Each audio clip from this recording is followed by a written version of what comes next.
আসসালামু আলাইকুম রহমতুল্লাহ। সম্মানিত দিনী ভাই ও বোনেরা, ঘুমানোর আগে সূরা নাস 3 বার পড়লে কি হয়, কি লাভ হয়, এই বিষয়ে বিস্তারিতভাবে আলোচনা করার চেষ্টা করবো ইনশাল্লাহ, এবং আপনাদেরকে সহজভাবে বোঝানোর চেষ্টা করবো ইনশাল্লাহ।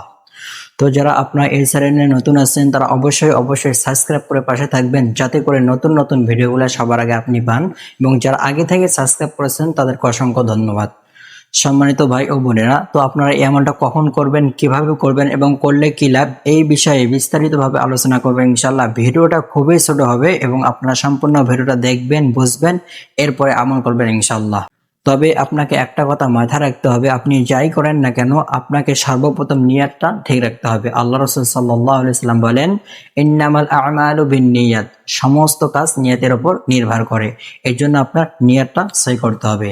তো আপনারা এই আমলটা কখন করবেন, কিভাবে করবেন, তো আপনাকে এই আমলটা করার জন্য তেমন কিছু করতে হবে না। সর্বপ্রথম আপনাকে নিয়তটা সহি করতে হবে এবং আমলটা করার সময় আপনাকে পবিত্র অবস্থায় এই আমলটা করতে হবে। তো আপনি যখন রাত্রে ঘুমাতে যাবেন, আপনি আমলটা শুয়েও করতে পারেন অথবা বসে বসেও আমলটা করতে পারেন। তো আপনাকে আমলটা করার আগে অবশ্যই 3 বার ইস্তেগফার পড়তে হবে। আস্তাগফিরুল্লাহ, আস্তাগফিরুল্লাহ, আস্তাগফিরুল্লাহ।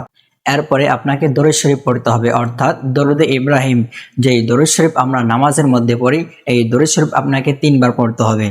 আল্লাহুম্মা সাল্লি আলা মুহাম্মদ ওয়া আলা আলি মুহাম্মদ কামা সাল্লাইতা আলা ইব্রাহিম ওয়া আলা আলি ইব্রাহিম ইন্নাকা হামিদুম মাজিদ। আল্লাহুম্মা বারিক আলা মুহাম্মদ ওয়া আলা আলি মুহাম্মদ কামা বারাকতা আলা ইব্রাহিম ওয়া আলা আলি ইব্রাহিম ইন্নাকা হামিদুম মাজিদ। এভাবে আপনাকে 3 বার এই দরুদ শরীফটা পড়তে হবে। এরপরে আউযু বিল্লাহি এবং বিসমিল্লাহ সহিত সূরা নাস আপনাকে 3 বার পাঠ করতে হবে। আউযু বিল্লাহি মিনাশ শাইতানির রাজিম, বিসমিল্লাহির রহমানির রহিম। কুল আউযু বিরাব্বিন নাস, মালিকিন নাস, ইলাহিন নাস, মিন শাররিল ওয়াসওয়াসিল খান্নাস, আল্লাযী ইউওয়াসওয়িসু ফি সুদুরিন নাস, মিনাল জিন্নাতি ওয়ান নাস। এভাবে আপনাকে সূরা নাস 3 বার পড়তে হবে।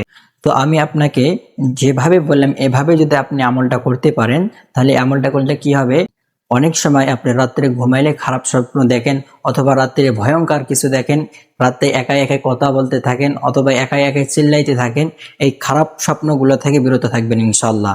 আপনি এই আমলটা করলে যত প্রকার খারাপ স্বপ্ন আছে সমস্ত খারাপ স্বপ্ন থেকে আপনি বিরত থাকবেন।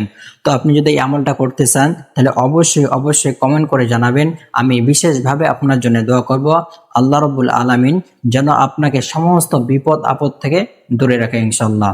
তো আজকের ভিডিও এই পর্যন্ত। আপনারা সকলে ভালো থাকবেন, সুস্থ থাকবেন। দেখা হবে অন্য কোনো ভিডিওতে। আল্লাহ হাফেজ।